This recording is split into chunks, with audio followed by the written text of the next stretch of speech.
Chers frères et sœurs, en cette fin d'année pastorale, je vous ai écrit une lettre qui fait suite au sondage que nous avons fait sur la messe dominicale, auquel vous êtes nombreux à avoir répondu et je vous en remercie beaucoup.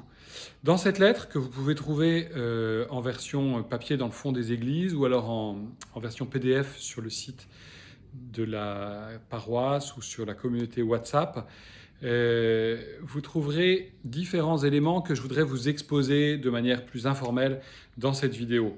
En fait, cette lettre, elle a pour objectif de reprendre la question de notre pratique de la messe dominicale, un peu en deux parties. Dans une première partie, j'évoque les fondements un peu théologiques de notre pratique de la messe dominicale, pour dans une deuxième partie évoquer, à la lumière de la première, quelques aspects plus pratiques ou plus actuels de notre pratique dominicale. Dans la partie plus théorique, je reprends essentiellement deux aspects, deux dimensions. En fait, la messe, c'est un petit peu comme les deux bras de la croix. Il y a une dimension verticale, celle de notre relation à Dieu, dimension transcendante. La messe, en fait, est l'actualisation du sacrifice du Christ. Le sacrifice, ça veut dire rendre sacré, sacrum facere. Il y a eu des sacrifices qui ont été célébrés dans toutes les religions depuis le début, et c'est vrai aussi dans notre tradition judéo-chrétienne. On voit Caïn et Abel qui offrent chacun les prémices de leur récolte ou de leur troupeau. On voit tout le peuple juif qui offre aussi les sacrifices pour se réconcilier avec Dieu, pour obtenir la réconciliation. Vous le savez, c'est Jésus qui offre le sacrifice parfait, qui réalise pleinement cette union avec Dieu par sa mort et par sa résurrection. L'Eucharistie, c'est le sacrifice non sanglant de la croix qui est actualisé. Cette dimension transcendante, verticale de l'Eucharistie, elle nous rappelle que nous la recevons, cette Eucharistie. Ça n'est pas une activité quelconque d'un club, catho ou je ne sais quoi. Non, c'est quelque chose que nous recevons de la tradition. Et donc nous n'en faisons pas ce que nous voulons. La liturgie eucharistique, elle se reçoit. C'est vrai pour les prêtres, c'est vrai pour les diacres, c'est vrai pour l'assemblée aussi. Et donc ça vient instruire, si vous voulez, notre manière de vivre la liturgie. Dans la lettre, vous trouvez plus d'éléments là-dessus. Le deuxième élément théologique sur le sens de la messe, c'est la messe comprise comme le repas des noces de l'agneau, comme nous le dit le livre de l'Apocalypse. Cette dimension du repas, elle est présente dans toute la tradition biblique. C'est le repas de la Pâque que les Juifs célèbrent pour faire mémoire de la libération de l'esclavage en Égypte. C'est le repas, la Sainte Seine, célébrée par Jésus avec ses disciples. Et puis c'est effectivement le repas des noces de l'agneau qui nous est annoncé, le banquet éternel, annoncé déjà chez les prophètes et puis pleinement accompli dans le livre de l'Apocalypse. Cette dimension de repas, elle nous introduit à la dimension de communion entre nous. C'est pour ça que c'est la dimension, le bras horizontal de la croix. C'est-à-dire que non seulement l'Eucharistie nous met en relation avec Dieu, mais il crée cette communion ecclésiale, il fait de nous le corps du Christ. Alors évidemment, cette dimension de communion, elle est essentielle aussi dans notre manière de vivre la messe. C'est par exemple le sens de ce partage d'intention que nous faisons au début de la messe. C'est pas juste une dimension conviviale de faire la connaissance avec son voisin ou je ne sais quoi. Non, l'idée c'est de manifester de manière incarnée, concrète, que nous ne sommes pas à la messe juste pour nous, mais bien pour ensemble être constitués comme le corps du Christ. Voilà un peu les deux aspects fondamentaux, théologiques du sens de la messe. Et donc, à la lumière de cela, j'évoque dans cette lettre 4 aspects, je dirais peut-être plus pratiques de notre vie paroissiale et notamment liés à la messe dominicale. Le premier, c'est l'instauration d'une coordination pour l'ensemble de la liturgie sur nos deux églises. Dans le sondage, vous êtes près de 80% à vous réjouir de la beauté de la liturgie. Cette beauté, elle est le fruit de l'engagement de nombreux paroissiens aujourd'hui. Et puis hier, nous héritons de tout un travail qui a été fait dans la liturgie. Je voudrais remercier tous ceux qui se sont et qui sont engagés au service de la liturgie. Je pense non seulement à l'animation des chants, à la chorale, mais aussi à la sacristie, à l'art floral, à la liturgie de la parole pour les petits-enfants.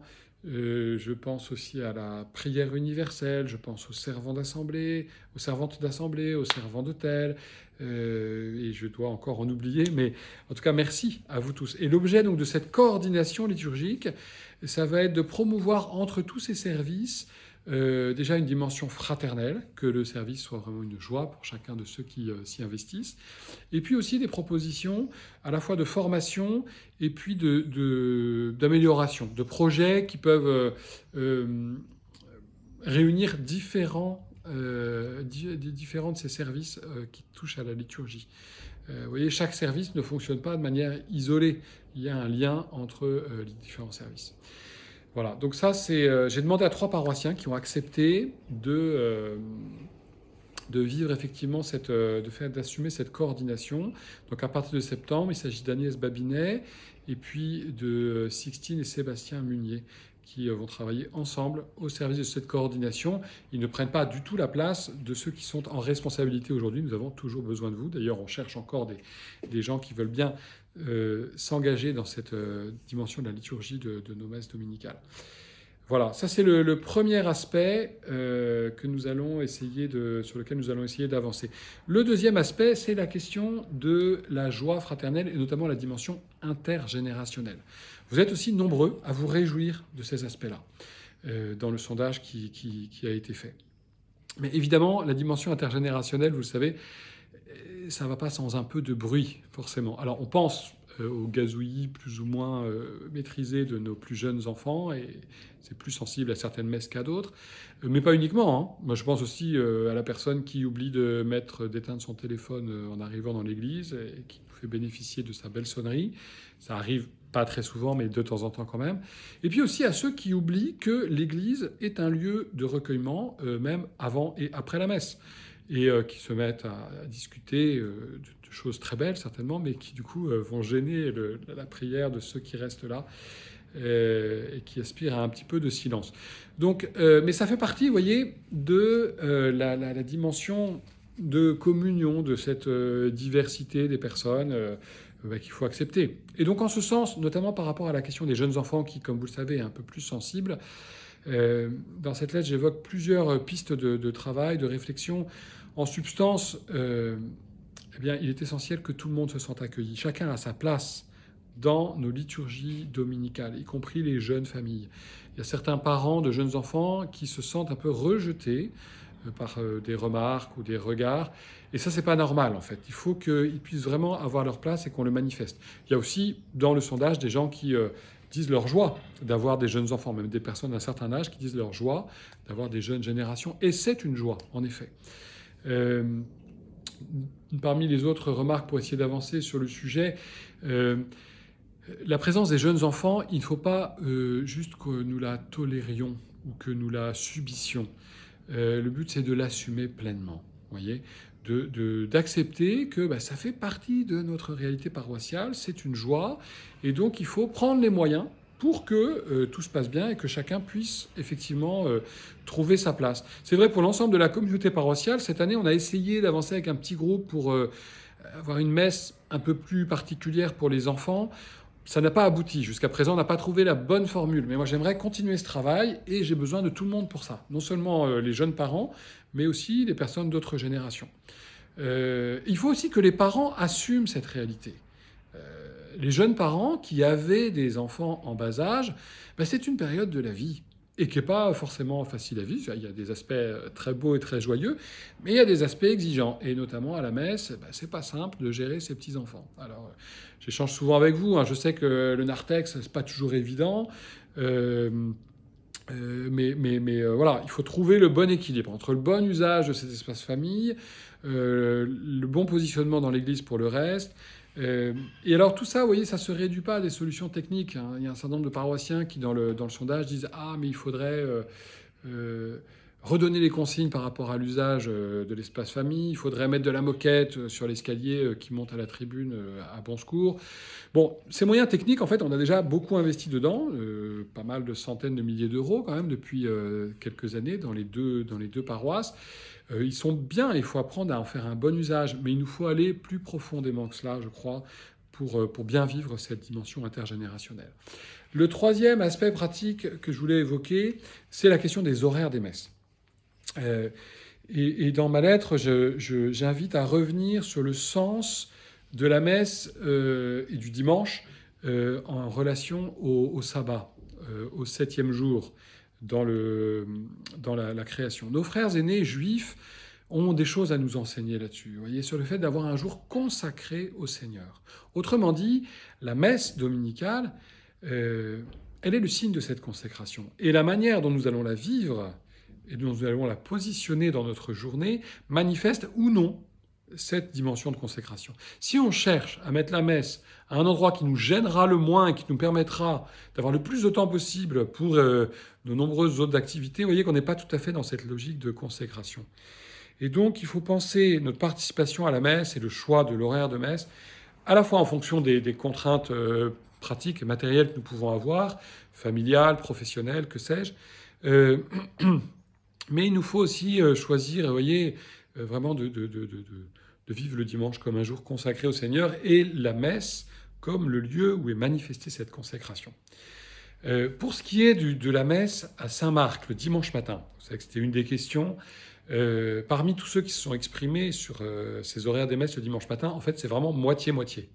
Il y en a la moitié qui souhaite rester avec 2 messes le matin et l'autre moitié qui souhaite une messe unique à 10h30. Alors, ça ne facilite pas la décision, comme vous l'imaginez. Ce qui est plus intéressant, c'est les arguments qui sont donnés pour et contre. Alors, je ne rentre pas dans les détails dans cette vidéo, mais je vous renvoie à la lettre. Ce qui est intéressant aussi, c'est de revoir l'historique que je fais dans la lettre de ces messes du dimanche matin. Au cours de ces 20 dernières années, avec les fluctuations aussi de population. Aujourd'hui, je ne suis pas sûr qu'il y ait une baisse de la fréquentation aux messes du dimanche matin à Saint-Marc. C'est juste qu'il y a une évolution des choses. Et donc, en fait, en pesant tout ça, moi, il me semble, j'en ai beaucoup parlé avec les uns et les autres, notamment évidemment en EAP, avec le conseil pastoral élargi, avec l'équipe des prêtres, et il me semble qu'il serait opportun, et donc c'est ce que nous allons faire, de revenir à une messe unique le dimanche matin à 10h30, pour avoir une assemblée qui manifeste davantage cette communion fraternelle.